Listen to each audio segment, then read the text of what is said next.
Saya masih tersambung langsung secara eksklusif untuk Anda bersama Direktur Utama Jasa Raharja, Rifan Ahmad Purwantono. Pak Rifan, mari kita lanjutkan. Industri asuransi ini kan erat kaitannya, selalu dikaitkan dengan resiko. Dan kita tahu juga ini lingkup jaminan jasa raharja juga semakin banyak. Apa yang bisa Anda sampaikan, Pak? Bagaimana jasa raharja bisa mengelola resiko yang semakin kesini semakin kompleks? Ya, betul. Jadi memang asuransi ini sangat sama perbankan, asuransi, apa. Tetapi seperti tadi juga saya dengar dari Pak Isnan juga menyampaikan, dengan digitalisasi maju, tetapi juga kita mau menerapkan dengan baik governance risk management and compliance atau GRC. Jadi ini juga penting untuk memuat bagaimana tata kelola yang baik, bagaimana manajemen risiko yang baik, dan bagaimana kepatuhan yang baik dari seluruh ini insan di jasa raharja. Nah, tentu ini juga dilakukan, tapi tetap dengan agile. Ya, artinya kita melihat ini peluang atau opportunity, tapi gitu ya, kita juga dapat melewati hambatan ini melalui fungsi yang proaktif compliance. Nah, penting. Nah, apakah dengan beberapa penerapan? Saya kira di perbankan juga sama, di asuransi yang sama adalah bagaimana freelance model atau ini akan kita lakukan sebagai pelaksanaan manajemen risiko yang baik dalam perusahaan yang efektif. Sehingga dengan implementasi GRC ini akan menjadikan fungsi dari setiap bidang berjalan dalam proses administratif yang baik, compliant, ya, dan berbagai informasi pelaporan dengan dukung teknologi juga mewujudkan transparansi yang transparan, tetap menjadi bagian dari comply dan meminimalkan resiko. Baik, terkait dengan data santunan tadi Pak dan juga lingkup jaminan jasa raharja yang semakin banyak ini, apa yang bisa disampaikan Pak? Trennya seperti apa sih? Apalagi masuk ke dalam masa-masa pandemi seperti ini dibandingkan tahun-tahun normal sebelum pandemi. Ya, memang ini menarik ya kalau kita lihat bahwa ketika bicara kasus COVID-19 ini, kemudian terkonfirmasi sejak awal Maret 2020. Ini kan menjadi satu kondisi yang mengejutkan dan mengagetkan. Bahkan ketakutannya luar biasa. Dan begitu juga ini kemudian berdampak kepada semua bisnis. Ya, semua bisnis, termasuk penurunan penerimaan yang dirasakan di Maret, kemudian kondisi itu terus sampai dengan triwulan kedua tahun 2020.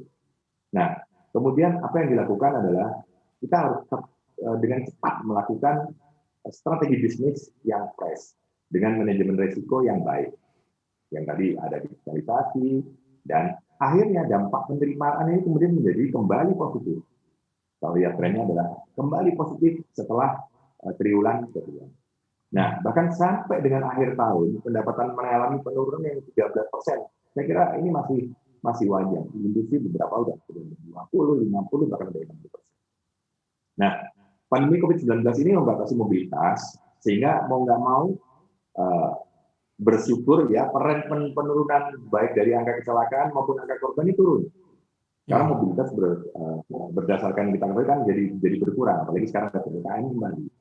Sehingga data santunan itu kita turun sebesar 14%.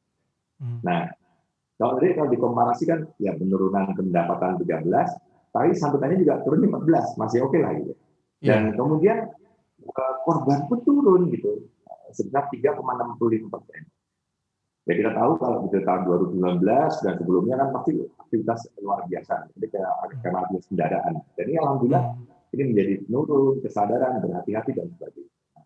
Inilah informasi bagaimana kita lihat seperti contoh data korban gitu ya, yang tadinya 120.000 itu menjadi 2020 tinggal 107.400. Dan kemudian dana santunan yang bisa kita keluarkan gitu ya, ini naiknya sekitar hampir 2,5, 2,7, kemudian turun di 2,3.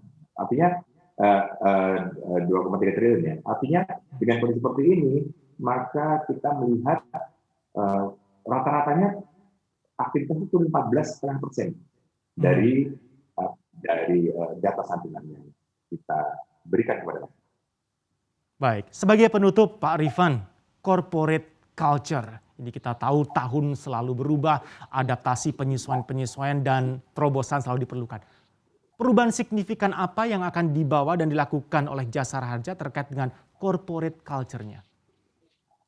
Ya, jadi sebagai informasi, Jasara Harja itu member dari holding Indonesian Financial Group.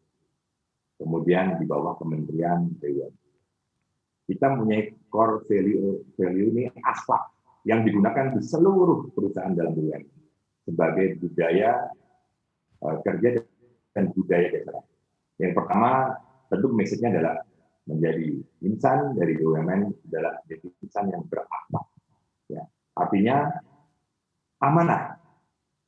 Jadi perusahaan ini memberikan pelayanan prima dan harus mendapatkan kepercayaan yang baik, terutama Jasara Harja kepada masyarakat dan juga pelayan.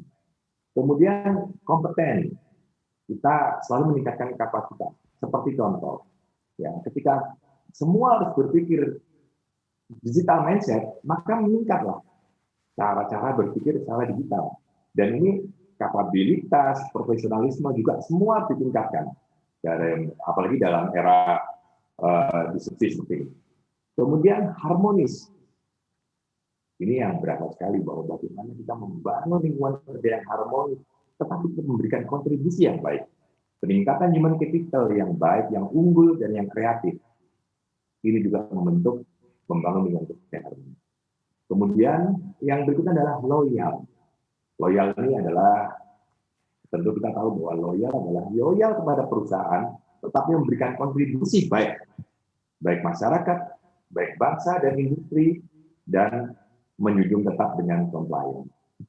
Nah, yang tidak kalah penting adalah seperti kita ketahui dalam kondisi seperti ini, kita harus mempunyai core value adaptif.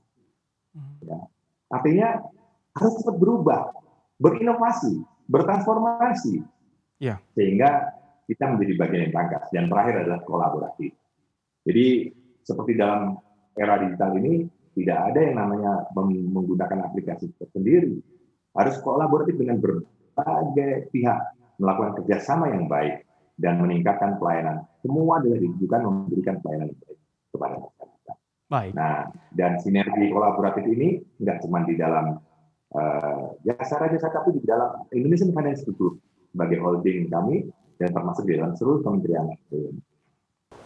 Install aplikasi kami CNBC Indonesia di Google Play Store dan App Store untuk mengikuti perkembangan terkini berita bisnis dan ekonomi.